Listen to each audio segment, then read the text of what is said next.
8টার সময় বাস, 6:52 বাজে। তো তাড়াতাড়ি করে টানতে টানতে নিয়ে যাচ্ছে, মেট্রো করে যাচ্ছে। এখান থেকে স্প্ল্যানেডে যাবো, স্প্ল্যানেড থেকে বাস ছাড়বে। Thank you. অ্যান্ড ও কিছু চিপস বাগেরা এগুলো ছিল, তো নিয়ে নিয়েছে। এই যে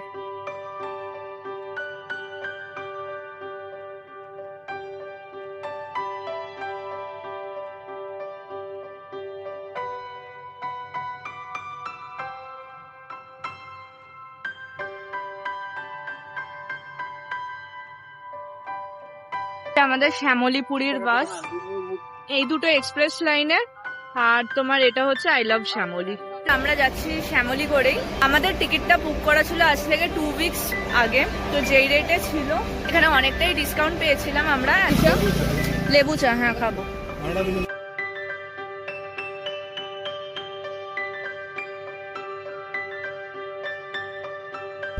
তো বাস ছেড়ে দিয়েছে, তোমাদেরকে ভেতরটা দেখাচ্ছি। রয়েছে একটা র্যাক যেখানে তোমরা তোমাদের ব্যাগ রাখতে পারো। আমাদের জুতোটাও আমরা এখানেই রেখেছি, নিচে আর রাখিনি। দুজনের জন্য 2টো ব্ল্যাঙ্কেট দিয়েছে। এইদিকে হলো আমার ব্যাগটা এখানেই রয়েছে, এটা ইগনোর করো। খাবার রয়েছে, এটাও ইগনোর করো। যে আমাদের বাস এখানে দাঁড়িয়েছে, আই লাভ BPCL। এখানেই ডিনারটা করবো।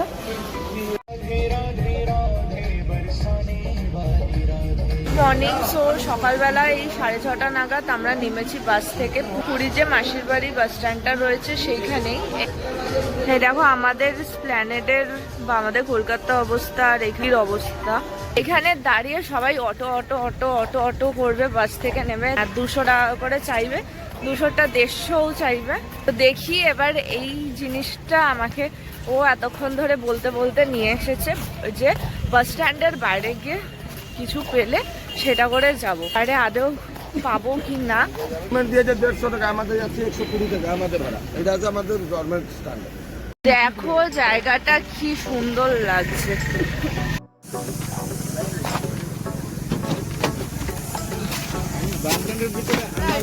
এখানে স্বর্গদ্বার যাওয়ার জন্য রিক্সা নিয়ে নিয়েছি। অ্যান্ড রিক্সাতে 100 রুপিস চার্জ করছে।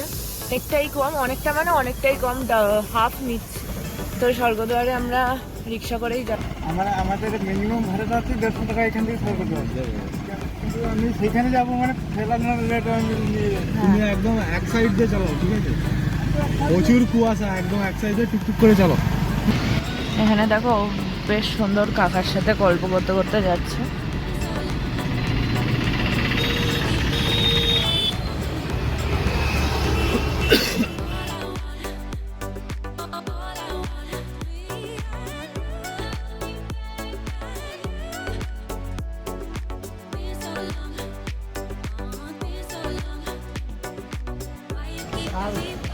আর উঁচু আছে?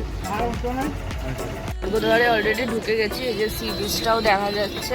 অ্যান্ড এখানে ভর্তি টোটো অটো সব কিছু রয়েছে। দেখো পুরো কুয়াশাতে এখনো অবধি ঢাকা। মেরিন ড্রাইভে চলে এসেছি, এখনো স্বর্গদ্বারে পৌঁছায়নি। স্বর্গদ্বারে পৌঁছাবো, কাকা বললো আর 3-4 মিনিট লাগবে। এখন থেকেই দেখো একটু একটু করে দোকান বসা স্টার্ট করেছে, হয়েছে।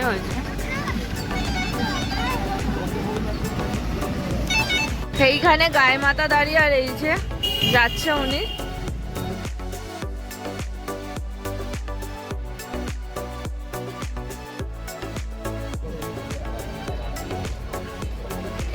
আমরা হোটেলে যাওয়ার আগে ভাবলাম যে একবার সি বিচটা ঘুরেই যাই। বেসিক্যালি ওরই আইডিয়া, ও বললো চলো একবার সি বিচটা ঘুরে তারপরে হোটেলে যাব। সে পা বালি হোক।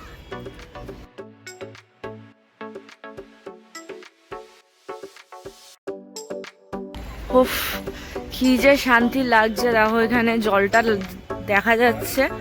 ভেবেছিলাম যে কোনো স্নান ফান কিছু করবো না, কিন্তু এখন তো আমাকে সমুদ্র টানছে। কি রে, সমুদ্র টানছে তো আমাকে, সমুদ্র।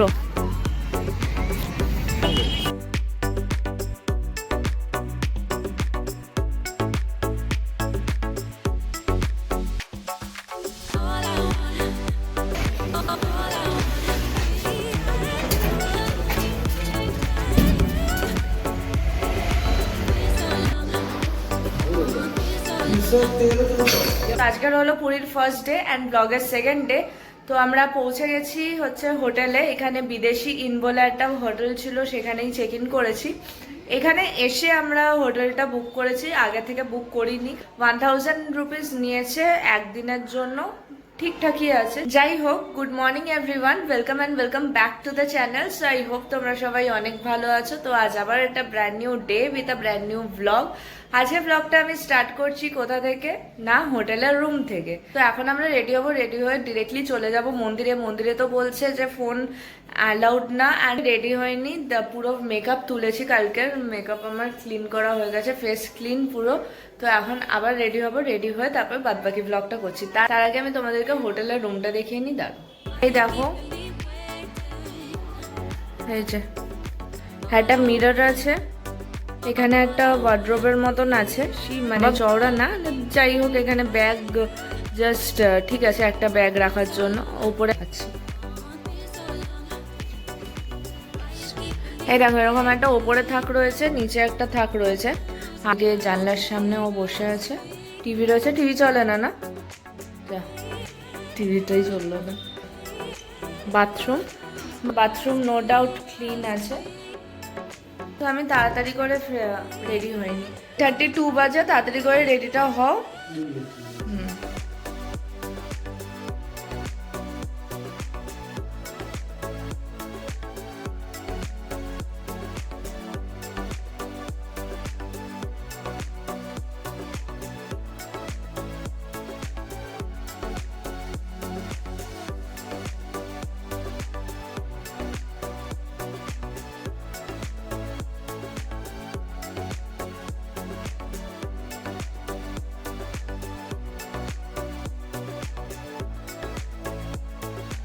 এই যে আমরা এখানে রেডি হয়ে গেছি, এখন যাচ্ছি জগন্নাথ মন্দির দর্শন করতে। তো আমরা আগে যাই, বেরোই, বেরিয়ে তারপরে ব্লগটা কন্টিনিউ করছি।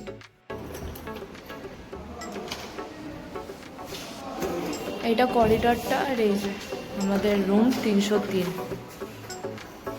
রিসেপশন, অ্যান্ড এটা এন্ট্রান্সটা হোটেলের।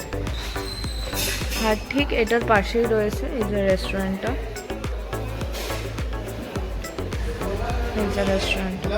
আমরা বেরিয়ে পড়েছি, এখন যাচ্ছি জগন্নাথ মন্দিরে। তো টোটো বা অটো কিছুই নিইনি, যেখান থেকে দেখা ছিল 1 কিলোমিটার, তো বললো যে আমরা হেঁটেই চলে যাব। অ্যান্ড অলসো ফান্ডাও ঠিক হয়ে গেছে, মানে যে পুজো দিয়ে দেবে দিদিরই চেনা জানা। এখন হেঁটে মন্দিরে যাই।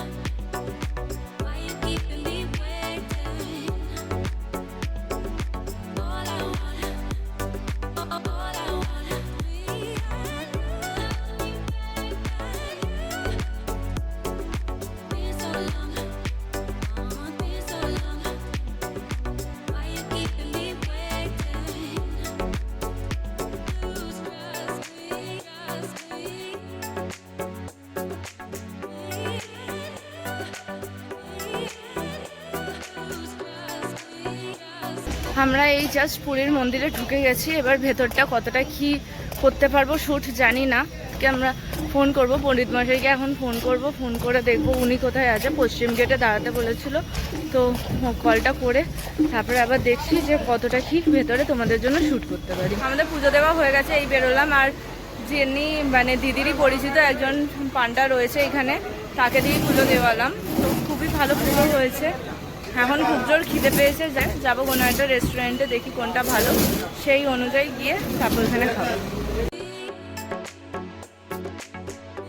আমাদের এত জোরে খিদে পেয়ে গেছিলো যে আমরা পুজো দিয়ে ডিরেক্ট চলে এসেছি। এর পাশে একটা পারিজাত বলে রেস্টুরেন্ট আছে, তো ওই রেস্টুরেন্টটাতেই এসেছি। হ্যাঁ, এবার কি খাচ্ছি সেটা এখনো ডিসাইডেড হয়নি, তো ডিসাইড করে নিই। এই যে আমাদের একটা থালি এসে গেছে, ভেজ থালি, যেখানে দিয়েছে আলু ভাজা, চাটনি, ভেন্ডির তরকারি, এইটা পনিরের তরকারি, ডাল আর পাঁপড়। না, আর এইটা কি? ও কলা পাতায় দিয়েছে, বেশ সুন্দর। খাও দাদা খাও। এক হলো কাতলা থালি, আলু ভাজা আর ডালটা কমন। এখানে রয়েছে ফুলকপির তরকারি, এটা হচ্ছে চাটনি, আর এটা হলো কাতলা মাছ। ভাতের কোয়ান্টিটিটাও অনেকটাই রয়েছে, তাহলে খেয়ে নিই। আমরা এই জাস্ট রুমে এলাম, এখন বাজে 1টা। এখন একটুখানি রেস্ট নেব, রেস্ট নিয়ে তারপরে আবার বেরিয়ে যাব, সি বিচে যাবো। এবার পুরো জায়গাটা ঘোরার খুব ইচ্ছা আছে। আমরা সমুদ্রে স্নান করলাম না, তো এখন একটু রেস্ট নিয়ে নিই। লাঞ্চ কমপ্লিট আমাদের, তাহলে পরের পার্টটা না আর এনজয় করতে পারবো না। অ্যাকচুয়ালি ব্যাপারটা কি হয় যে 2-3 দিনের জন্য যদি আসা হয় তাহলে ইটস ওকে ফাইন। দিনের জন্যই, মানে কালকে রাতে বাসে উঠেছি, আজকে সকালবেলা এসে পৌঁছেছি, কাজ ছিল কাজটা করেছি। তো এখন আবার এখানে পুজো টুজো দিয়ে লাঞ্চ করে একটুখানি রেস্ট নিয়ে একদমই সমুদ্রে স্নান করাটা এবার হলো না, but hope for the best, next time এসে নিশ্চয়ই সমুদ্রে স্নান করবো। ব্লগটা আমি রেস্ট নেওয়ার পর থেকে কন্টিনিউ করছি।